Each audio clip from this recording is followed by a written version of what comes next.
My journey starts within my soul. A call that I cannot ignore. Through deserts. Teman-teman pernah nggak sih dengar ungkapan independent woman? Sering ya, apalagi di Twitter, di sosial media gitu ya, atau woman support woman. Pokoknya perempuannya harus bisa mensupport perempuan tuh harus berdikari, perempuan harus mandiri, nggak boleh kalah, pokoknya karirnya harus cemerlang dan sebagainya. Ya memang itu bentuk sangat wajar, bentuk hak emansipasi dari perempuan gitu ya. Nah tapi ini teman-teman, kita ini sebagai muslimah hendaknya melihat sesuatu tuh nggak cuma dengan kacamata orang pada umumnya aja. Mungkin kalau orang lihat, oh perempuan yang keren tuh begini, pakai definisi kacamata umumnya aja. Tapi kita sebagai muslimah harus merubah kacamata kita itu melihatnya dengan apa? Dengan Islam. Ya, ternyata perempuan yang mandiri seperti ini loh dalam Islam. Ternyata dalam Islam tuh Masya Allah ada contoh-contoh realistis perempuan-perempuan keren yang mungkin sekarang udah kita lupakan. Ya. Nah sekarang Teteh akan mengupas siapa aja sih perempuan keren yang ternyata ada dalam agama Islam ini. Nah yang pertama itu adalah Maryam. Pernah dengar Maryam? Sering. Ya sering ya. Maryam tuh siapa sih? Ibunya Nabi Isa. Ibunya Nabi Isa alaihissalam, Masya Allah ya. Ibunya Nabi Isa alaihissalam. Dan Maryam kalau teman-teman tahu satu-satunya perempuan yang namanya itu dijadikan surat dalam Al-Quran. Masya Allah ya. Jadi menandakan apa sih? Beliau tuh benar-benar mulia. Ya benar-benar solihah, sampai satu-satunya perempuan yang Allah jadikan nama surat dalam Al-Quran. Nah sekarang kita belajar apa sih penyebabnya Maryam itu bisa dijadikan nama surat dalam Al-Quran. Emang semulia apa sih? Ya. Yang pertama ternyata Maryam ini punya sifat taat. Jadi beliau itu sejak mudanya hidupnya sudah dihabiskan untuk apa? Beribadah kepada Allah. Beribadah kepada Allah. Maryam ini lahir dari keluarga yang soleh. Keluarganya juga disebut namanya atau bahkan dijadikan surat dalam Al-Quran. Keluarga apa? Keluarga Imran. Keluarga Imran ini benar-benar keluarga yang soleh. Bahkan sejak Maryam itu dalam kandungan, ibunya sudah berazam bahwa anaknya ini akan hidupnya dihabiskan untuk beribadah kepada Allah. Makanya lahirlah seorang solihah, anak solihah, perempuan solihah bernama Maryam. Tidak lain karena memang orang tuanya solih juga. Orang tuanya sudah punya visi misi yang besar. Nah makanya PR buat kita ini ya Masya Allah teman-teman akhwat semua. Bagaimana nanti ketika sudah menjadi ibu punya visi besar untuk menjadikan anak-anaknya juga anak-anak yang solih dan solihah, bahkan sesolihah Maryam. Nah Maryam ini dari kecil orang tuanya udah mendidik, bahkan nyediain fasilitas, punya mihrab, punya tempat khusus untuk beribadah. Dikala mungkin umuran dia lagi main, asyik main atau asyik ngobrol nongkrong sana sini gitu ya. Nah ibaratnya mah ya, tapi Maryam memilih untuk apa? Untuk menghabiskan waktunya beribadah kepada Allah. Jadi yang pertama adalah yang membuat dia istimewa adalah senantiasa beribadah kepada Allah. Kemudian yang kedua adalah apa? Tingginya tawakal Maryam kepada Allah. Nah seberapa tinggi? Bayangin teman-teman, udah solehah dari dulu, bahkan dari kecil nggak pernah deket mungkin sama ikhwan, nggak pernah bergaul. Tiba-tiba Allah uji dengan apa? Tiba-tiba hamil seseorang tanpa bapak. Kalau kita jadi apa? Bisa gila kali ya kita. Kita aja mungkin yang nggak pernah pacaran misalnya dijodohin sama yang pacaran, kita mungkin ada kayak gitu ya. Tapi kalau udah takdir Allah mungkin ridho gitu ya. Nah ini nggak pernah deket sama cowok, tiba-tiba hamil. Kalau tidak dibarengi dengan iman yang tinggi pasti udah gila tuh. Udah gila. Ya Allah, aku selalu beribadah sama kamu, tapi kenapa tiba-tiba diuji? Ujiannya bukan main. Orang bakal mikir apa? Awal-awal sih belum kelihatan, tapi ketika udah kelihatan orang bakal ngomong apa? Ini orang, nih akhwat nih perasaan solihah bener, tapi kok tiba-tiba punya bayi gak ada bapak? Nah di sini Masya Allah kita belajar bagaimana ketawakalan Sayyidah Maryam. Diuji sedemikian besarnya. Ya, mungkin kalau kita sebagai orang yang imannya tipis udah kecewa aja mungkin. Kita kecewa, kita marah sama Allah, tapi Maryam gak begitu. Maryam ridho dengan ujian, ya dengan janin yang Allah titipkan kepada dia walau tanpa bapak. Dia sudah siap ketika keluar itu bakal dijudge, bakal dicaci maki sama penduduk setempat. Dia sudah siap. Asal apa? Asal dalam janinnya ini keridhaan Allah beliau dapatkan. Asal Allah ridho, walaupun begitu perih ujian yang beliau lewati, beliau dapatkan, asal ridho Allah tetap di dalam genggaman, maka beliau ridho atau ikhlas dan tawakal menjalani itu semua. Masya Allah, dan ini yang mahal dari Maryam. Masya Allah. Kemudian yang ketiga adalah yang membuat Maryam menjadi mahal, menjadi langka dari perempuan masa kini adalah apa? Beliau senantiasa menjaga diri. Menjaga dirinya bukan main-main, dari kecil sayang, sampai bahkan dewasa. Mungkin kadang kita ada yang ketika kecil udah terjaga, tapi ketika dewasa ya udahlah, ketika udah ibu-ibu mungkin santai aja ya, karena udah ibu-ibu ini, atau udah nanti suatu saat udah menikah santai aja, udah punya suami ini, jadi makin bisa fleksibel. Nah tapi Masya Allah teman-teman, Maryam itu sepanjang hayatnya, madal hayah tulaz zaman, sepanjang hidupnya senantiasa menjaga diri.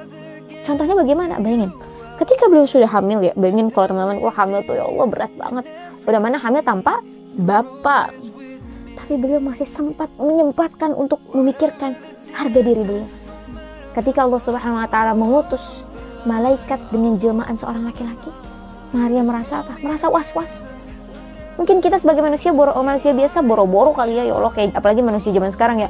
Ya udah kalau udah hamil pusing lah, capek lah. Ya bodo amat mau gimana pun keadaan sekitar, yang penting saya tuh sehat gitu ya. Tapi Maria Masya Allah ketika kedatangan laki-laki ya, datang, apa yang dikatakan Maryam? Sesungguhnya aku berlindung kepada Tuhanku, dan apabila kamu bertakwa. Jadi Maryam merasa was-was dengan kehadiran laki-laki tadi, takut laki-laki tadi menjadi fitnah buat dia. Saking apa tadi? Saking berkomitmen untuk menjaga diri kepada Allah Subhanahu wa Ta'ala. Dan itu yang mahal dari kita. Kita lihat zaman sekarang, mohon maaf ya, banyak perempuan yang demi gaya hidup yang mewah rela menjual diri, rela membuka aurat, mengumbar aurat. Nah ini yang mahal buat kita. Dan semoga kita ya bisa menjadi Maryam-Maryam selanjutnya, atau Maryam-Maryam versi kekinian, insya Allah ya. Nah selanjutnya teman-teman pernah nggak sih dengar perempuan kira-kira berhak nggak ya memimpin? Kadang kan suka banyak yang mempertanyakan kira-kira perempuan bisa nggak sih memimpin dan sebagainya ya. Suka sering nggak sih kayak suka diragukan tuh kadang kalau yang leadernya atau yang leadnya itu perempuan, pasti kayak bisa nggak sih sebenarnya dan sebagainya. Dan ternyata teman-teman, kalau kita lihat Al-Quran, Masya Allah, di zaman para nabi dulu ada seorang pemimpin bernama Ratu Balqis.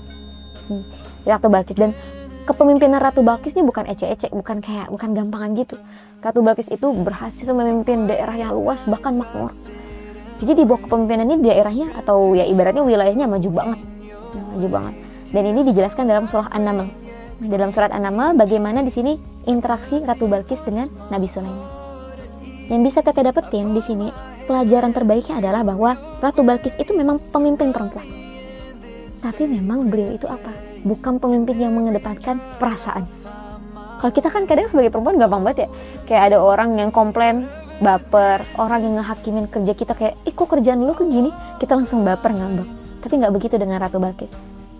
Ketika Nabi Sulaiman itu mendapatkan kabar ada seorang ratu ya atau wilayah yang menyembah matahari, kemudian Nabi Sulaiman mengirimkan surat ke Ratu Balqis ya, mempertanyakan daerah tersebut, mempertanyakan apakah memang kalian menyembah matahari dan sebagainya. Ya ibaratnya kalau misalnya Ratu Balqis pemimpin yang egois, ngerasa gengsi lah, ya gue ini seorang ratu, ya gue mau menyembah apa terserah dong gitu ya. Pasti kayak gitu kalau misalnya dia mengedepankan perasaan. Tapi Masya Allah, yang dikedepankan Ratu Balqis itu bukan perasaan ketika memimpin, tapi apa? Logika. Ya beliau akhirnya bertanya kepada para pejabatnya atau para menterinya untuk didiskusikan bagaimana baiknya. Bahkan para pejabatnya itu memerintahkan beliau, ya udah kita nih kalau misalnya perang, kita siap aja perang. Ya, kita siap aja perang. Tapi di sini Masya Allah Ratu Balqis tidak berpikir seperti itu. Beliau berpikir lebih cerdik lagi, lebih jauh, lebih matang. Apa yang beliau lakukan? Beliau memilih untuk apa? Mengirimkan hadiah untuk menguji Nabi Sulaiman. Apakah benar Nabi Sulaiman ini seorang yang besar? Maksudnya seorang nabi, seorang yang patut dihormati. Jadi kalau perang kan kira-kira apa yang terjadi kalau peperangan? Pertumpahan darah. Ratu Balqis nggak mau rakyatnya menjadi korban. Akhirnya beliau memikirkan apa? Untuk mengirimkan hadiah tersebut kepada Nabi Sulaiman. Nah, singkat cerita, yang bisa kita ambil di sini adalah bagaimana seorang perempuan itu bisa loh untuk memimpin dengan baik, bahkan bisa mengedepankan sesuatu, memikirkan sesuatu itu dengan bijak, dengan matang-matang. Dan nantinya kecerdasan Ratu Balqis ini Masya Allah yang akan mengantarkan beliau untuk menemukan keimanan dan keislaman. Ya, yang awalnya nyembah matahari, tapi karena kecerdasannya mengantarkan beliau untuk meyakini keesaan Allah. Itu Masya Allah banget ya, karena cerdasnya gitu. Jadi ternyata perempuan itu bisa loh untuk cerdas, bisa mandiri, bahkan cerdasnya itu bisa sesuai koridor syariah gitu ya. Nah ternyata tadi kan Tete udah cerita tentang siapa? Maryam. Terus siapa? Ratu Balqis. Nah sebenarnya teman-teman itu tuh bisa kita dapetin feel-nya kalau kita ngekaji langsung tafsir Al-Quran. Jadi kita buka kembali Al-Quran, kita dalami, kita tadaburi ayat-ayatnya. Nah, masalahnya ternyata banyak banget loh di Indonesia ini teman-teman di pelosok dan jauh di sana, mereka tuh nggak sampai akses Al-Quran ke situ. Bisa jadi karena mungkin tadi daerahnya pelosok jauh banget, atau mungkin karena ekonominya kurang sampai belum bisa beli Al-Quran. Sedih banget gak sih kira-kira? Sedih banget ya. Padahal Al-Quran tuh kalau dibuka, Masya Allah, bener-bener syifaul qulub, memang penyembuh hati banget, petunjuk hidup banget. Nah, kira-kira teman-teman mau gak sih ngebantu mereka-mereka? Mau banget gak sih? Ya, mau gak? Pengen banget gak sih kita tuh Al-Quran tuh tersebar di seluruh Indonesia, bahkan penjuru dunia? Pengen banget kan? Pengen banget. Nah, Teteh tuh tahu banget ada program dari Dompet Duafa yang memang dia itu menyedekahkan Al-Quran ke pelosok. Iya. Nah, teman-teman bisa nih buka langsung kalau penasaran programnya di aplikasi Dompet Duafa. Nah, di situ udah ketemu kan? Ya, Masya Allah. Nah, di situ teman-teman bisa langsung ikutan donasi, nggak usah repot-repot datang ke pelosok, nggak usah capek-capek, tinggal donasi. Insya Allah dijamin niat kebaikan kalian bakal sampai dan Al-Quran bakal tersebar di pelosok Indonesia. Masya Allah banget. Nah, kira-kira semangat gak buat ikutan donasi?